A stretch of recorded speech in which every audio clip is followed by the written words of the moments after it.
And we are live. Good afternoon, everybody. And welcome to Lunch and Learn with our live studio audience in person and our virtual studio audience in Zoom. To the millions who will watch this at some point in the next 4,000 billion years. Welcome to the show. So a little word on Parashat Bahalotcha, which is this week's Torah reading, and then we'll get into Pirkei Avot. So we start off with the commandment, with the mitzvah that is given to Aaron HaKohen to light the candles of the menorah. And as we know, when we say the bracha on our Shabbat candles every week, we say Asher Kedishanu b'mitzvotav v'tzivanu lahadlik ner shel Shabbat, to light, to kindle the Sabbath lamps. Now, there's just one problem. This week's parasha is called Bahalotcha, not Benadlik Otcha, whatever. Right? The verb about lighting candles is not lahadlik. It is laha'alot, to lift up, to raise up. So that's intriguing, isn't it? We would expect God to have said, when you light the candles, lahadlik, when you kindle the lights. Very good, but it doesn't. It says baha'alotcha, which almost means to elevate the candles, to elevate the lights, to lift them up, to raise them up. So if you'd like to understand why the Torah might have chosen that turn of phrase instead of lahadlik, then you have to read the newsletter, because I've written about it this week. What? Symbolic, isn't it? Symbolic. Symbolic. Well, I've got an answer, but it's in the newsletter, so I could spoil it for you now. You happy for me to spoil it for you now?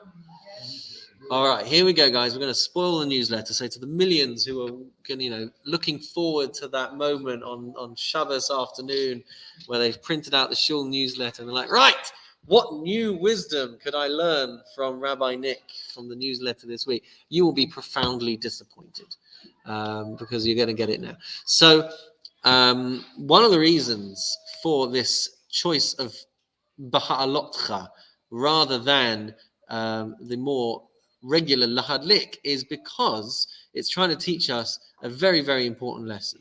What very, very important lesson is it trying to teach us? So for this, we need to consider the words of King Solomon, because King Solomon says, Ner Hashem Nishmat Adam. The candle of Hashem is the soul of man, soul of a human, soul of a person. Right? There's a connection between fire for a candle and our essence as human beings. Well, what's the connection? The connection is as follows. When you want to light a candle, so if you just wave the match over the wick, chances are it's not going to catch light. You've got to hold it there and wait until the wick has caught fire. And after you take that match away, the fire is able to be supported by the wick. But if you just kind of wishy-wash over it, it's not going to work. You have to wait for that fire to take hold. And once you've done that, you can remove the source, and that candle can now stand on its own 2 feet. And so the parallel, the connection between a candle and a person is that when we are wanting to train and to teach our children, our students, when we're wanting to inculcate something into another person, we can't just dangle it in front of their faces. We have to learn to build people. Right? The whole point of chinuch, the whole point of education, the whole point of raising children or raising students is that we want them to reach a point where they can stand on their own 2 feet, where they are sustainable, where they have got enough inbuilt inside of them from your values, from your lessons, from your teachings, where they are now able to go forth into the world with their own strength, with their own ability to withstand and withstand anything that comes their way. So when we have this mitzvah of B'ha'alotcha et hanerot, the mitzvah was for him to actually stand there and wait for the fire to take hold, right? Because that teaches us an important lesson for life, that we are trying to build people ultimately. We're trying to build our children, build our students, whatever it is, be an influence on other people where they draw from our light, and that enables them to stand firmer and stand better on their own account. And I think that's beautiful. I think that's an amazing idea, because it's so easy to think, well, I'll dangle Judaism in front of their face. We'll I'll give them a bit, but not too much, and hopefully that will be enough.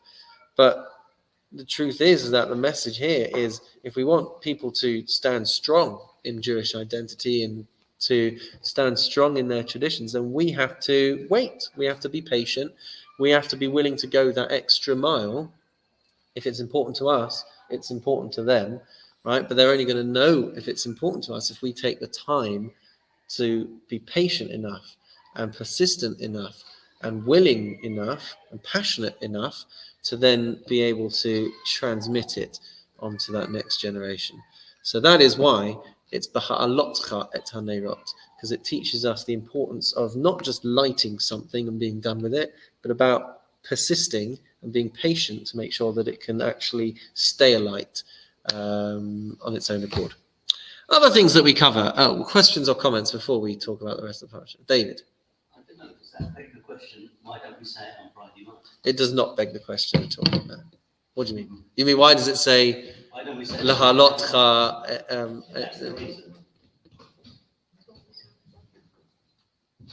No, it doesn't raise that question. It might raise that question, but it doesn't raise that.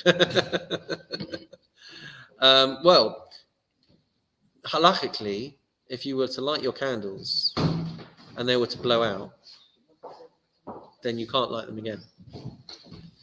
So maybe the reason why we don't make the bracha of, establishing the lights is because the mitzvah is lighting the candles, not keeping them alight. So could that work? Same with Ner Hanukkah as well, the candles of Hanukkah. Otherwise, you'll have lit your candles, brought in Shabbos, they'll go out, and you'll say, oh, but I've got to keep these lights going. And then you're going to light them again, but you're not allowed to because it's Shabbos now. So I like that answer. I'm going with that answer, David. Final answer. Could it be that the menorah in the temple was different, has a different purpose to like That's a good answer, because the menorah was was physically different from the There was a commandment to have those lights lit the entire time. And the position of the menorah was actually higher up, so you had, the word relates to the fact. So that he had to go up as well, yeah. Yeah. So our Shabbos candles aren't as important or have a different purpose, is that it? Shabbos candles fundamentally, believe it or not, there's obviously multiple layers, but one of the reasons that they're there is for shalom bayis. Because if you didn't light candles in the old days, you would have no light in your house. So they were there as a function of making sure you didn't stub your toe on the table leg or something like that. But of course, there's other reasons, shamor of a zachor and all the rest of it. But yeah. At the candle lighting on Shabbos to make the difference between weekday and Shabbos. Is that the reason why we light the candle? There's What's the reason why we light the candle? Is that the reason why? There's many different reasons why we light the candles. One of the reasons is to make sure that we have light. There are symbolic reasons of shamor and zachor, which are the two ways in which we approach Sabbath observance, so they represent that. But then, there are people who will light one candle for every child in the family. So they'll have their two Shabbat candles, but they'll also have candles lit for each child. So it does set the scene and set the tone for Shabbat. But once upon a time, before electricity, you would have to light your 2 Shabbat candles. You'd have to light every other candle as well. So we've got electricity now. So we've got, that's a lasting element of it. So, yeah. Anyway, as we've said, though, we don't have to keep those candles alight. Whereas in the Beis Hamikdash, in the temple, in the Mishkan, the menorah had to burn. And it was a miracle. The amount of oil was the perfect amount to last as long as they needed it to. Anyway, that's one part of it. There's also the mitzvah of Pesachini in this week's parasha. What is Pesach Sheni? It's the second attempt at observing the Paschal sacrifice. And the reason for that would have been if people were ritually impure at the first Pesach, as some people were at the first Pesach. So then they came to Moshe and they're like, well, this isn't fair. I didn't get the chance to bring my Korban Pesach because I was impure. So Moshe was like, oh, I'm not sure what to do here. So he spoke to the Almighty, and Hashem said, so we'll make Pesach Sheni. And Pesach Sheni will be for anyone that didn't get the chance on the first occasion to bring the Korban Pesach. And so that's like a good example there of making a concession to ensure that everyone could feel a part of the first example, I guess, of inclusive Judaism. Gary, you look poised. Did there was mention of people that were travelling? People that couldn't get there for the first Korban Pesach? Yes. Yeah. So what Is that right? circumstances would there be if they were travelling? Because if they were out of the area, they'd still have the time, and they still. If they were held up, if British Airways cancelled their flight, right, then they're going to miss out. So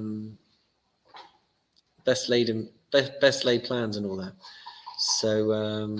So yeah, I guess if people had been stalled from their ability to get there for the first one, then I guess they would be able to come along for the second one as well. Is that right? Yeah. Good. I was also wondering. You've had more time to prepare than I Why have. it doesn't say automatically in the Torah? Why Moses doesn't say, and we've been told that this is how we're going to observe later. But if you're not able to, you get the opportunity to do it later. So I think the reason for that's a good question. I think the reason for that, the episode as it presents itself in the Torah is designed to, one of the reasons at least, is to teach us that we shouldn't accept things lying down. The point here was that people were genuinely upset that they didn't have that opportunity to connect. Why didn't Moses know? That's what he's asking. That wasn't what he was asking. That's what you're asking. So I think Gary was asking why it didn't start off by saying that. Don't worry, guys, if you missed the first one, because you can always come back for the second one. Moses had to ask. Yeah. Why didn't Moses know? I don't know the answer to that, but I anticipate it might have something to do with the fact that he will have known that there are some instances where, alternative arrangements can be made, but there will also be times when that's not possible.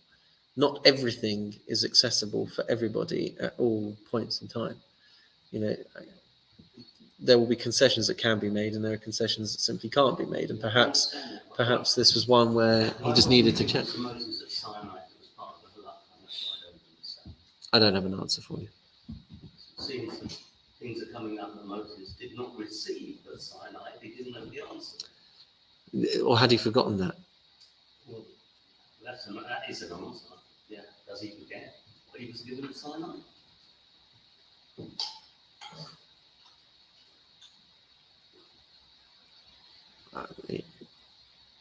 He must have, because there's also the daughters of Tzlofchad as well. I don't know. I need to look into it more. But both good questions. I like your answer for both of them. Yeah. It gives us. I'm not sure. Things. Yes. Yeah. I mean, this was an instance where people felt aggrieved that they're not being able to take part in a valuable mitzvah, which they were entitled to take part in. But circumstances forced their hand to prevent them from taking part in it.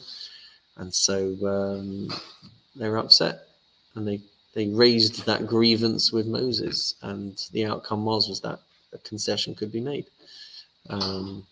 But if I'm not mistaken, I do recall something about the reason why it had to happen like that is because we can't make concessions in every instance where someone misses something out. I do recall something about that, but I don't have a strong enough answer prepared. So, yeah.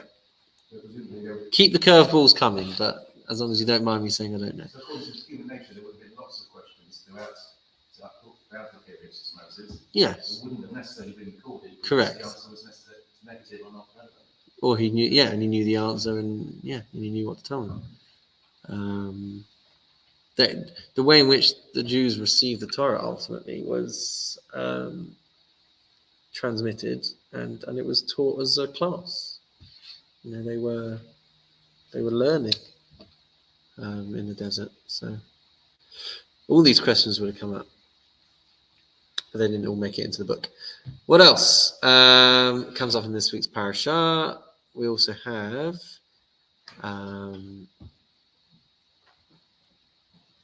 is that this week as well? Of course it is.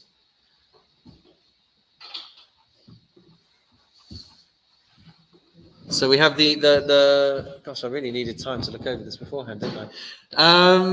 We have the famous words of Vayehi bin Soah Ha'aron in this week's Parashat. Vayehi bin Soah Ha'aron Vayomer. So this is the time where the Jewish people finally leave Mount Sinai.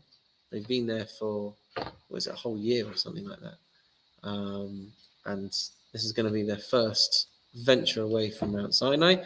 And immediately within a few days probably, they start complaining again. Naturally, this is the point in the Torah where Moses starts to spread the influence and pointing other people to take responsibility for dealing with the nation, and it's also the point in which Hashem sends quail to satisfy their hunger and satisfy their needs, because they're all a bit fed up at the manna. And the end of the parasha is the famous episode with Miriam getting stricken with sarat, with leprosy, for having spoken about Moses. So that is a summary of this week's parasha. And at 12:27, we can pause for comments and questions. But we've been seeing how well I've been doing with those. But let's dive now into Pirkei Avot. Unless Paul has a question. Can I ask a question? Actually, I was thinking Yes. I mentioned in the meetings, Bruce said the same. So I always thought quail wasn't kosher. Oh. Is it? Yes. It's just Like quail's eggs. okay. In the King David Hotel in Jerusalem, they serve quail's eggs as part of breakfast. I don't think they sell it in the butchers, though. When I it's thought they stored in a jar for the eggs, but Gary said they stored in a box. Like hen's eggs with small helps. They're more ovally, aren't they? And they're smaller. To me, it's just like a miniature hen's egg, just cute. Mm. So can I ask, why was Aaron not punished? Why Miriam not Aaron? No, you can't. It says that they're both talking about You it. can't ask that.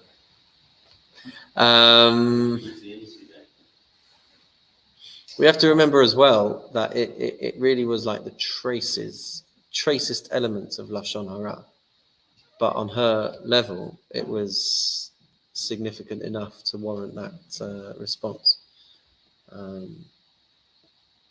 It's easy to go through that episode and be like, "Oh yeah, they were slagging up." They weren't doing anything of the sort.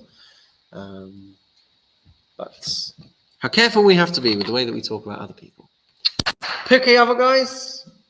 Pirkei Avot. It's time for Pirkei Avot. I don't really know why you can't see that on the screen.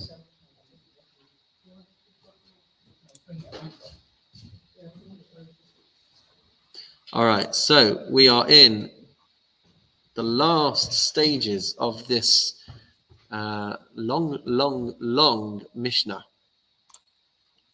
And I think where we're up to is, I think we're up to number 43 in my book. The last one that we did was setting someone on a truthful course. Is that right? Who leads him on to truth, who leads him on to peace. And the next one that I've got is Mityashev libo b'talmudo, thinking deliberately as one studies. Have we all got the page number, by the way? 569, and we're probably a few lines down. I've got it here on the screen. Who composes himself at his study. I've got it translated as thinking deliberately as one studies. And what do you have over there? Concentrating on one's study. So we have to think about why this is an important building block in the way that we approach our study. Mityashev libo would literally mean to have a settled heart. Yishuv is a settlement. Lashevet is to sit. A lave is a heart. So mityashev libo is to work yourself to a point where you are composed in your study, where you have a level of consciousness as you study, being a measured thinker, looking before you leap, making sure that things are clear as you study them. So these are all elements of what it would mean. Mityashev libo b'talmudo. Internalize what you're learning and making it mean something to you. These are all things which are important.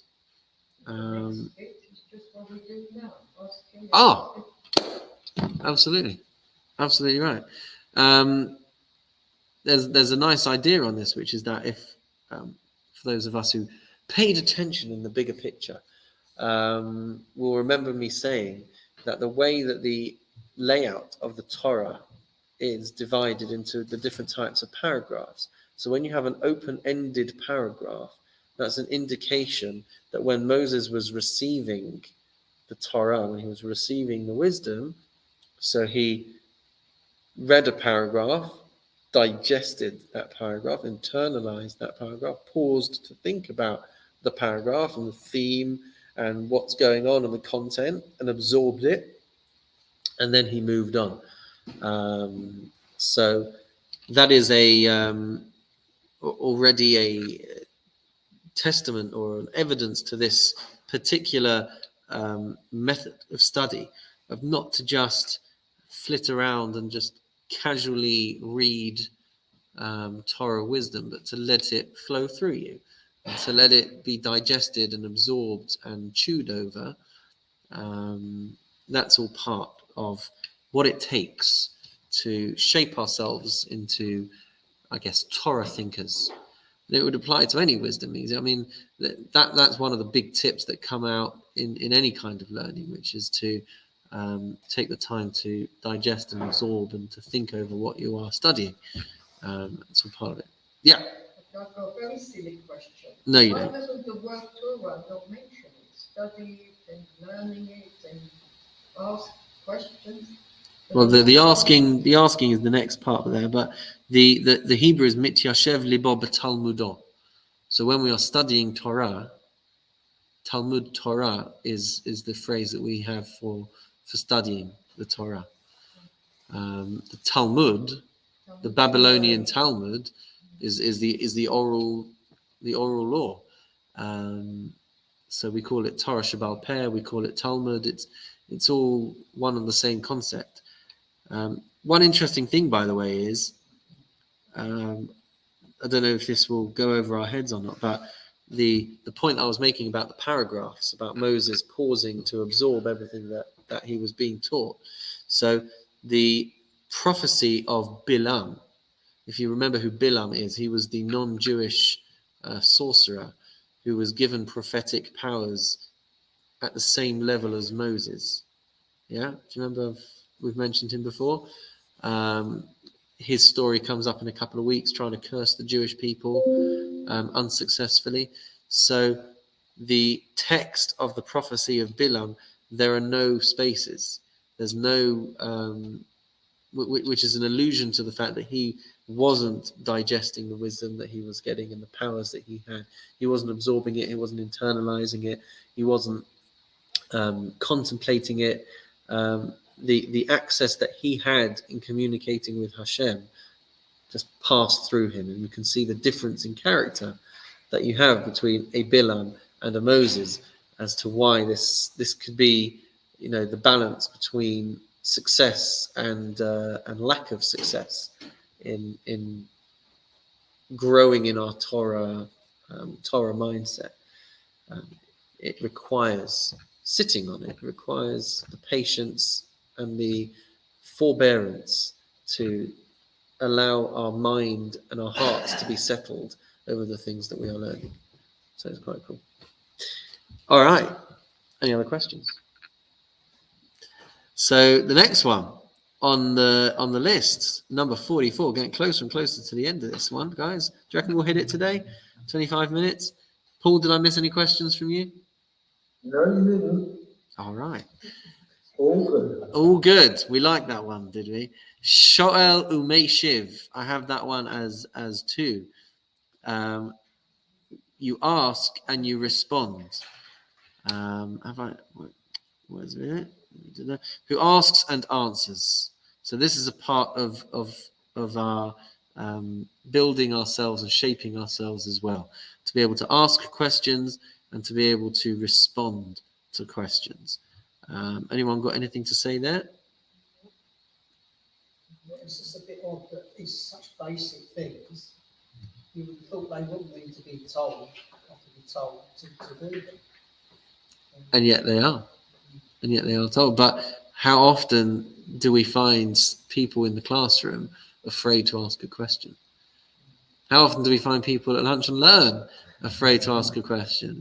Rita said, I know this is a silly question, but...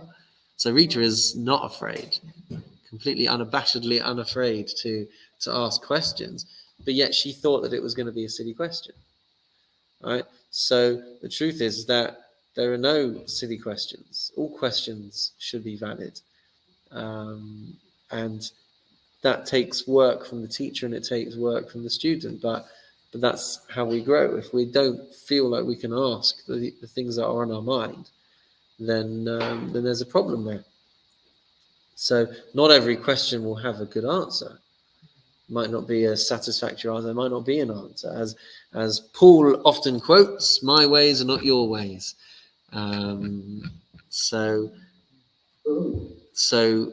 there has to be an awareness that all questions can be asked, because if you don't ask your questions, you can't get clearer, you can't gain that clarity, you can't absorb the information. So that has to be a prerequisite, has to be part of the way in which we learn. We see with Hillel, there's a famous story where it was Friday afternoon, a couple of hours, you guys sat back there just in unison. It was really sweet. Yeah, really, really. So there's a story in the... I had the story yesterday about the chief rabbi with Helen and thing. I was still talking about it last night. So he told that story about the fork. A few minutes later, David Goldberg came in the room. He'd just taken out of his locker a retractable fork, which was, reached about that long, that he had bought in Camden Market years ago to be able to reach over and grab food at Kiddush. So he was tempted. He had been tempted to come in mid-flow of the chief rabbi and come in brandishing this long fork. But he didn't want to interrupt. And now I'm going to have to tell that story because David and Howard don't have a clue what I'm talking about. So he didn't show it. He didn't show it mid-speech. He waited till afterwards. The chief rabbi was telling a story about this guy who dies and goes to heaven, and God says to him, like, before I take you into heaven, would you like to see what you missed tonight? Do you like to see what you could have won? So he asked him, do you want to go and see what hell looks like? So Chief Rabbi told the story that he takes him through the celestial spheres, and they arrive in Gehenna, and they arrive in hell, and hell is a building, and you go inside the building, and on one side of the building is a long table full of food, and on the other side of the building are all of the people. And each of those people are holding a long fork. There's a problem because when they lean over and try and grab some food, then they put it back and they're hitting the wall. They can't actually put the fork into their mouth. So they're all miserable and they're all grumpy because they're all starving. They can't eat any of the food. So then he says, okay, now I'll show you heaven. So they go up to heaven, and it's a similar looking building, similar looking setup, people on one side, table on the other side, a big gaping void in between. They've all got the long forks, but here everyone's smiling and everyone's happy and everyone's content because they're taking the food and then they're passing it over and feeding someone else. So they're saying, what can I serve you, sir? Oh, I'll have the chicken. Oh, very good. There you go. There's chicken. Now, what would you like? Oh, I'll have the... So he was saying that, he said, obviously that's not to be taken literally as what heaven and hell look like, but he said that that is what heaven on earth can look like and what hell on earth can look like, where everyone is so absorbed in themselves and not willing to reach out and help another. That's what hell on earth looks like. But when we all come together, we all try and help other people, and it was a point about volunteering, don't forget. So Can I ask you to that's get heaven. sandwich? I'll get some. So the story that I was going to tell was about Hillel. Hillel, the great sage, and it's a story in the Gemara that it's a couple of hours before Shabbos, and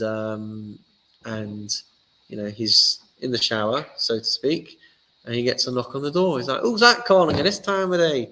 So I've always got a northern accent for these things, don't I? I was going to take it back to I won't. Take umbrage, sir. Take umbrage. So so he gets out the shower. He puts on his towel.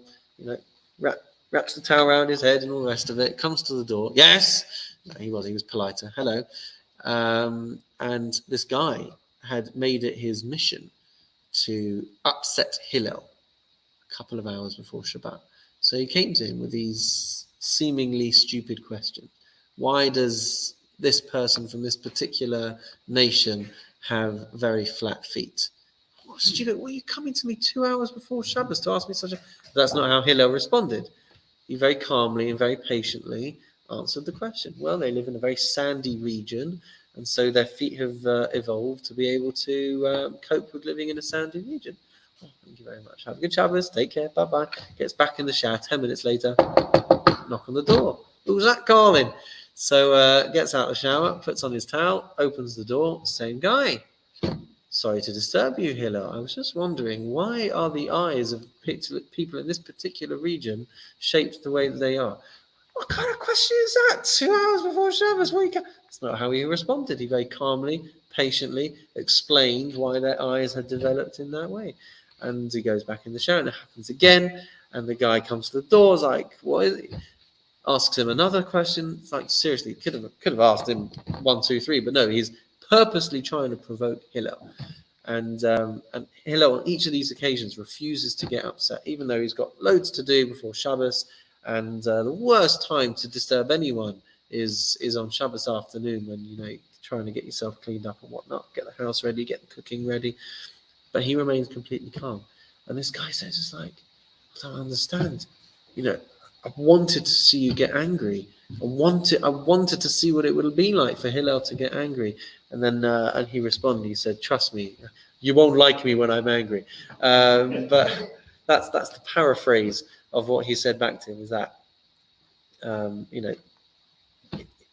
irreparable damage if Hillel was to be provoked to a point of anger. But the point is that he made it his business to give this person the time to take their question, however stupid, irrelevant, pointless, wrong time to ask the question.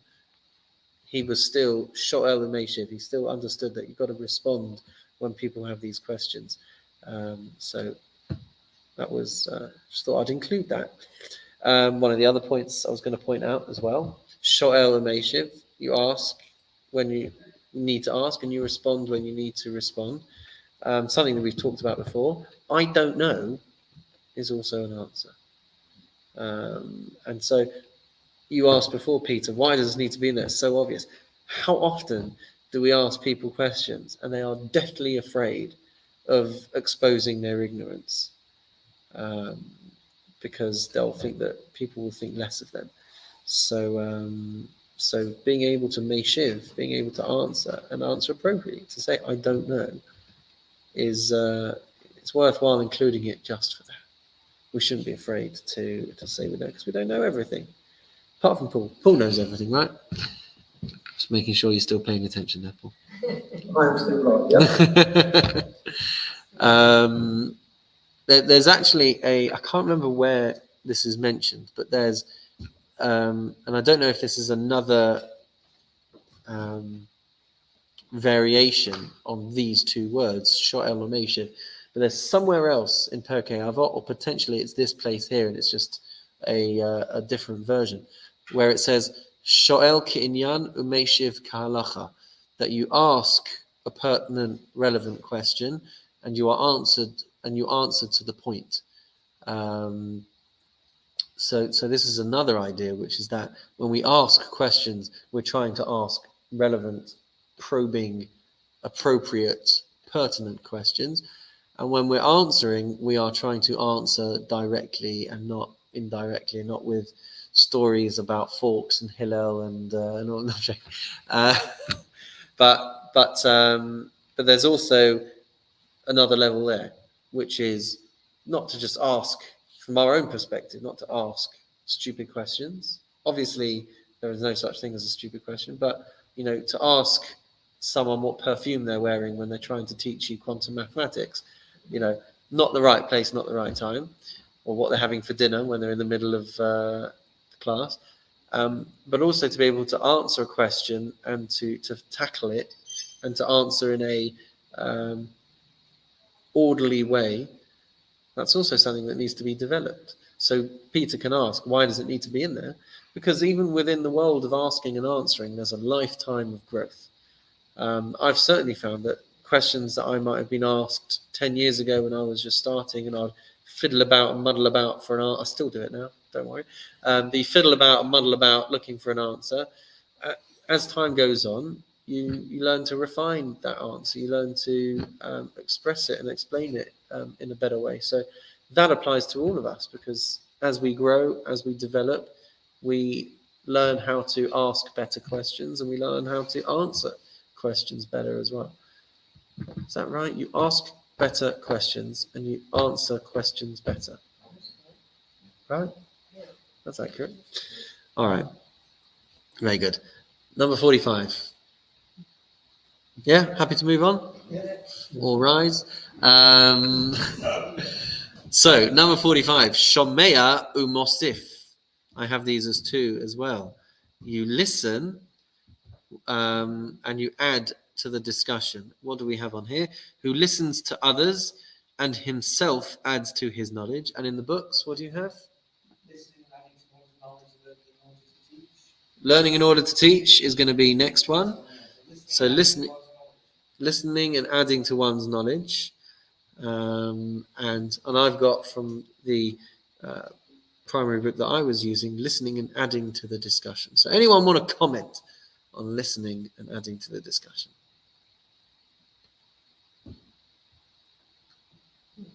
So what's the literal translation of the Meshiv? That was the previous one. That was responding.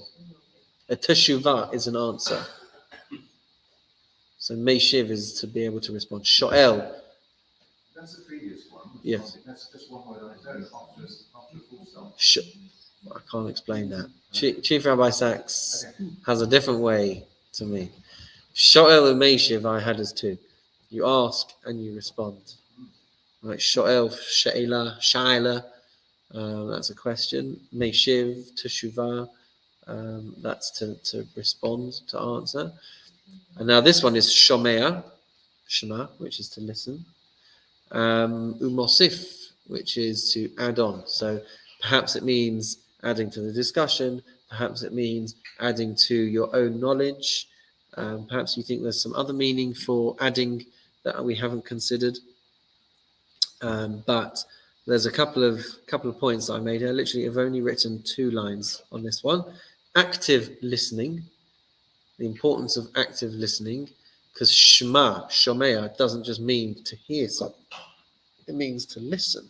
It means to absorb. It means to digest and process the information that you're receiving.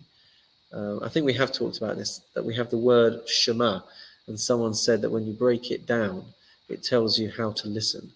There's shh, you have to listen. All right, be quiet. You have to think about it. You get your revelation, you get your answer. Shema. Cute. I don't think that is necessarily genuine Torah wisdom, but it's a cute idea nonetheless. That when we listen, we can't just stare into space. We actually have to pay attention. Active listening is the ability to reflect and react to things that people have said to you. And those are very important traits. When people are good listeners, it's because they are able to hear what's been said and also reflect it back and not necessarily try and solve the problem, but to show that they have engaged with what you have tried to communicate. Rita. I just want to make sure that I understand it. The way is, let's say I listen to you and I pick up your knowledge. Is that what it means? Is it pick up from you? So there's 2 dimensions. There's listening, which in the context of a Torah class would be to absorb the information. Right. But in the context of anything, to be able to... Is on the phone. Doesn't have to be you, it can be anybody. Correct. In the context of teacher and student, in the context of learning Torah, it's going to be listening to what you're being taught. In the context of friendships and marriage and raising children and all other social scenarios, to be a good listener is a very valuable trait and a very valuable ability. But the people who are good listeners are the people who are they're more refined in that way. They're more understanding that there's more to this world than just them, because they're willing to give their time and give their attention to the needs of somebody else, which is a wonderful thing. So Shomer is all encompassing like that. And adding to the discussion or adding to one's wisdom, Maybe remembering it as well. could be, Remembering it, what one said. Absolutely. But this idea, the previous one was asking the right questions, responding with the right answers. So umosif is almost, to my mind, telling me that I have to contribute when I've got something to contribute. To be mosif means that I'm adding. So if I'm adding something, it should be adding something of value, not just adding for the sake of adding. There are people like that, and they've always got something to say, but it's not always relevant. It's not always relevant. It's not always welcome.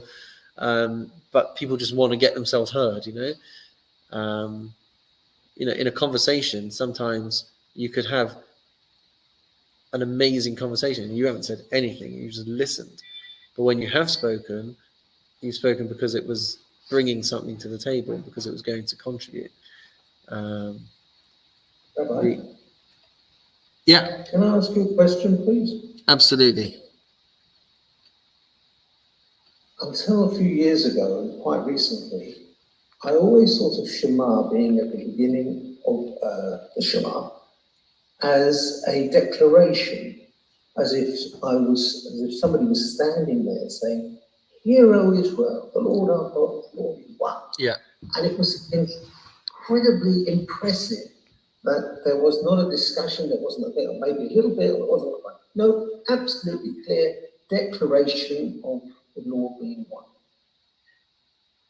In recent times, that word has changed because people thought that using the English word listen would imply that that was active as opposed to here, which is not active. I get it, but I think it has lessened the effect that such a strong message of "Hear, O Israel," it doesn't quite bend the same with they, hey, listen, O Israel, don't quite get it. So, I don't know, I just wanted to say that I don't necessarily agree with the new translation. All So, the reasoning behind it. But since he was important, I thought I'd repeat it. so is that a comment on the style of the word? Like to tell someone "Hear, O Israel" just sounds stylistically better than saying "Listen, O Israel"? Well, it means two completely different things to me. One is a statement you already believe in. You don't need to listen.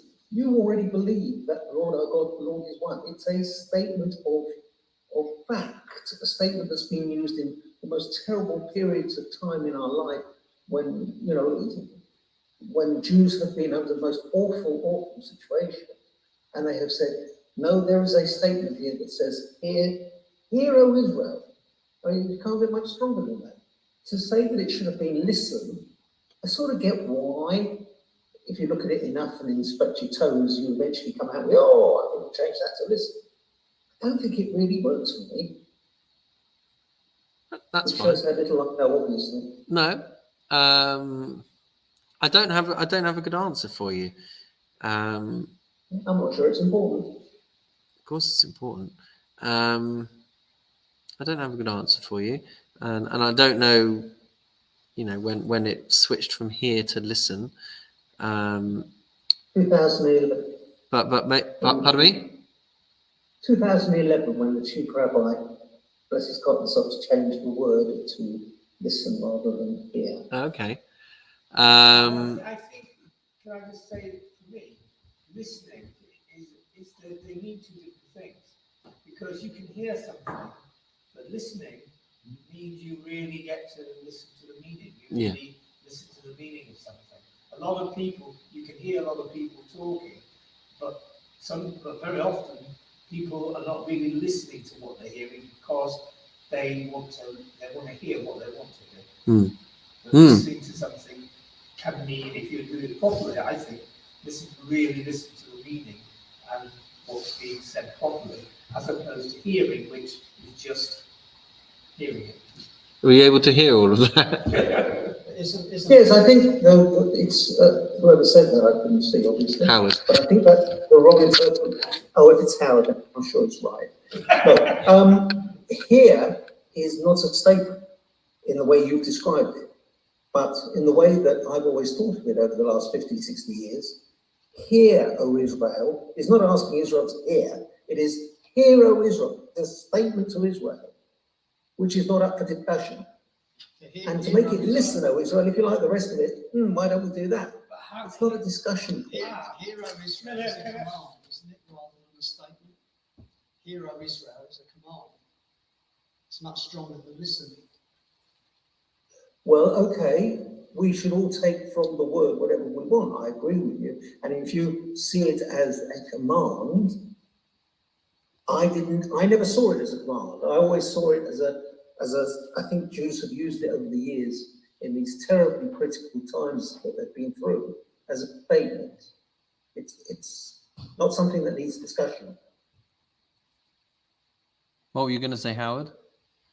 Well, I was going to look and see how here it's in the Shema, which I've got in front of me. It says, "Listen, Israel, the Lord is our God, the Lord is one."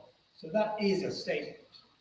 That is actually that. Listen, Israel, the Lord is our God, the Lord is one. But I think listen, to me, it means more. I don't know that it's a statement, but it's about listening more than hearing, to me. It's about tuning out the other noises and the other voices and focusing on that important point. That's interesting. In the Torah, where it says, Shema Yisrael, it doesn't say, Pkr Votes, but we do say that in our prayers. So that add some dimension to the statement. It's like a question and a response, or a statement and a response. Which Baruch Shem Kavod Malchuto. And we cover our eyes as well, so Remember there's that's something in something the there Torah. as well, isn't it? That's another reason why we cover. So covering our eyes is in order to give us that mental space to focus. Yeah. Because what we are doing when we say Shema is accepting the responsibility that places on us. If there is a world or universe that has only one creator and one power that has created everything, and that then gives us our mission statement for how we live our lives. So when we say Shema, we are tuning everything else out, similar to what Howard was alluding to, taking away all other distractions, all other voices, all other things that we can hear, and just focusing on that one concept, that one idea, that God is our God and God is one. We could talk for way longer than we've got now about what Shema Yisrael Hashem Elokeinu. We can pick that up next week maybe, but it sounds almost like we're kind of saying a couple of different things here. We're understanding that there's a need to tune in and focus on those words, but we're also looking at it from the perspective of, hear, O Israel, this is bread and butter stuff. This is what you need to know. I think we might find the more we dig deeper that we're not necessarily disagreeing about stuff, but I'm not sure. I think we should pick that up next week. What do you say, Paul?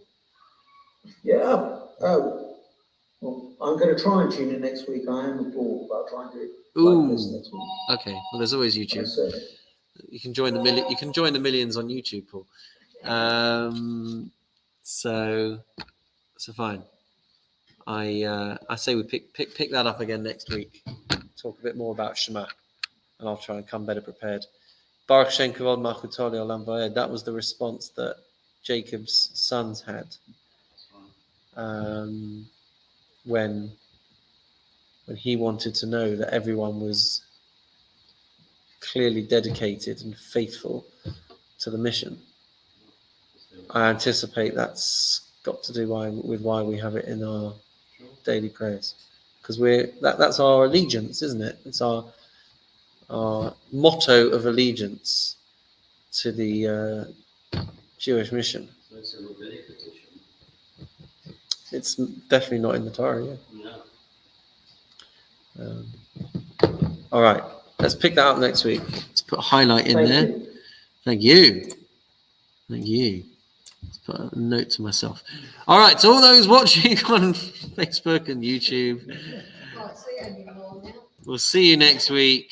To all the 0 people that have been tuning in, thank you all for joining us, and we'll see you all next week.